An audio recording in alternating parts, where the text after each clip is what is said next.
City, which is over by Menifee. It's part of Menifee, and you have to be a senior citizen to even live in the city. You might know Sun City. But the members there in that church, Faith Lutheran Church, they wanted to do youth ministry. That was really important to them.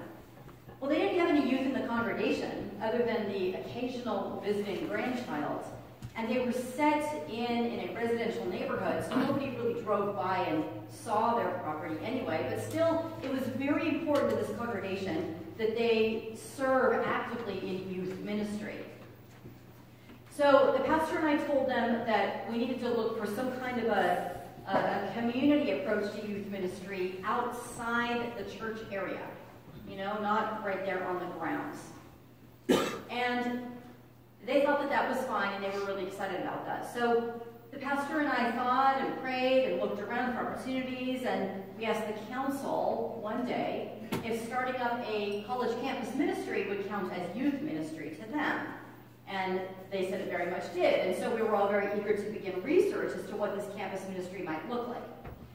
So I contacted the administration of this school, at this community college out in Menifee, and I introduced myself and what I wanted to do there at the school. And I said I wanted to rent a classroom and serve pizza to the students free of charge to them once a week with help from my congregation.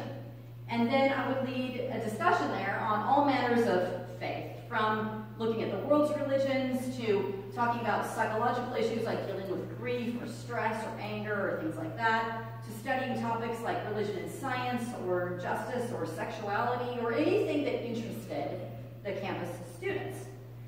So the administrator I was talking to, she reacted with absolute assuredness. Her answer was, no, absolutely not. You may not do that here on the campus. And I asked what was her concern, and she said, well, first, you're a Christian, and secondly, you're a pastor, which is worse, as she put it. And she didn't want her students harassed. I generally don't tend to take no as my answer, you know, in this kind of situation, because a lot of folks are entrenched about religious issues and make sort of a gut reaction decision without really looking at all of the information and hearing the details. So I told her that I'm familiar with the community college system and mission, as I'm a former community college teacher myself, and I told her I would support the mission of the school. I would not attempt to convert anybody. I would not tell them that anything that the college was doing was wrong or they should go against the mission of the school. And she said, then what do you want me to do on campus? And I said, I want to serve the students pizza. And I want to listen to them. And I want to talk with them about their interests regarding faith. I'm here to serve, really, and so is my congregation.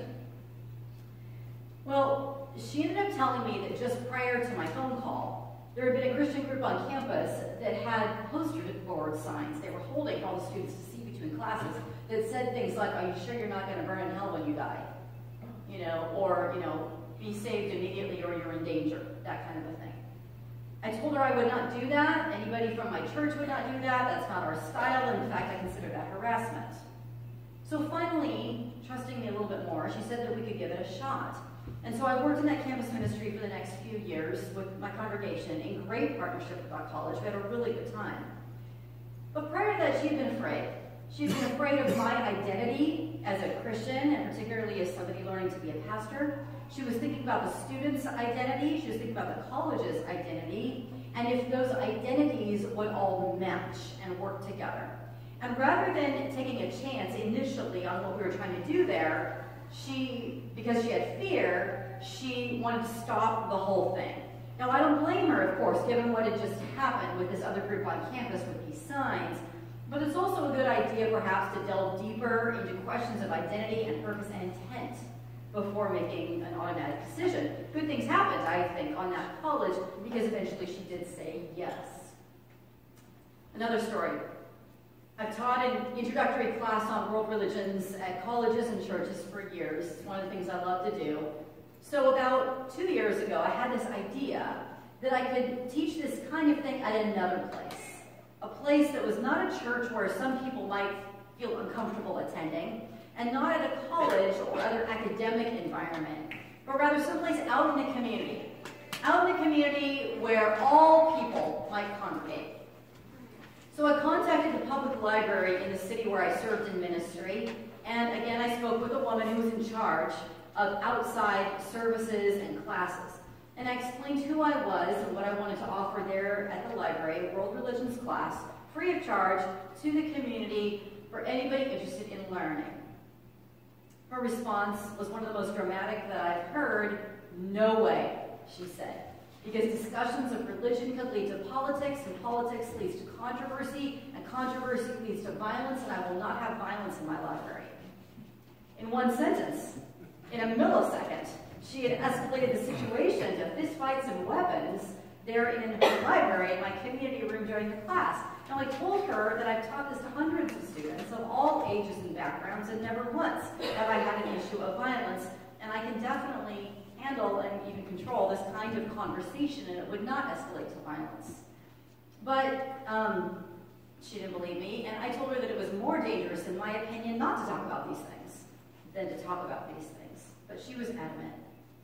So I ended up holding the class at the Parks and Recreation Center in the city, and they were very happy to have us there. The class I thought was a lot of fun, and the city was glad to have it. But the woman in the library, she was concerned. She was concerned with my identity, with the library's identity, with the identities of all of the people of other religions that we were talking about, the discussion of identities. And this felt to her like a threat. This gave rise to fear in her, religious fear. The question of identity is what we're looking at today when we remember the baptism of Jesus and when we remember our own baptism. I encourage you, if you have been baptized, to think about your own baptism today and think, what is this about? What does my baptism mean? What does it signify? Why did we even do this? Or why did my parents bring me forth to the font to get baptized? When my own children were being baptized, I wondered this. I had been baptized when I was 15. As most of you know, I was not raised in the church, so I didn't have this kind of thing going on when I was little. So I went forth on my own to get baptized at 15. And so I was used to baptism stressing more my own decision to follow Jesus, my own conviction that Jesus was the Lord of my life. But now here I was as a young mother holding babies that did not have the consciousness to make a rational adult